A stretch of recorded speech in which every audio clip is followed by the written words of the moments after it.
Today, me and my siblings are going to play one of the indigenous games in our country. But before that, let us know first what is indigenous games. Indigenous games are recreational games that originated from a particular cultural group, community, or people. Long before the age of internet and electronic games, Filipino kids were playing these traditional games like luksong tinik, luksong baka, patintero, tumbang preso, and many more. Some of these indigenous games are actually taught at school to preserve our cultural traditions. So now we're going to play luksong tinik.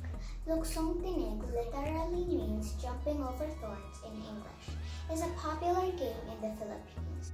It is originated in Cabanatuan, Nueva Ecija, played by two teams with equal numbers of players.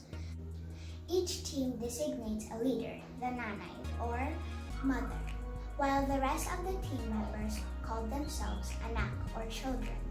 Here are the mechanics of luksong tinik. The objective of the game is for all players in a team to jump over the height of the piled hands with any part of his body or clothing. The two mothers are expected to be high jumpers. The first jump is decided by the mother by tossing a slipper.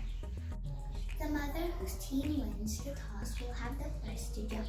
The other team serves as the taya on base and forms the tinik, or thorns, with their feet and hands. The objective of the game is for all players in a team to jump over the height of the piled hands with any part of his body or clothing. The two mothers are expected to be high jumpers. The first jump is decided by the mother by tossing a slipper. The mother whose team wins the toss will have the first to jump. The other team serves as the taya on base and forms the tinik, or thorns, with their feet and hands.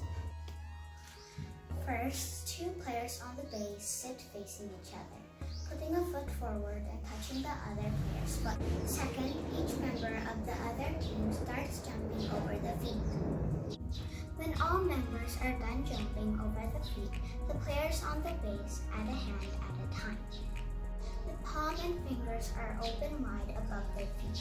The same process is repeated until all the base players have piled their hands over. Then, when all the jumpers have successfully jumped over without hitting the hands of the base players, the game is repeated with the jumpers leaping over again.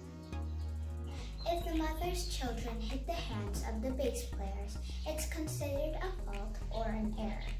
The mother jumps for the erring child. Last, if the mother fails in making a successful jump, it's time for the base player to jump.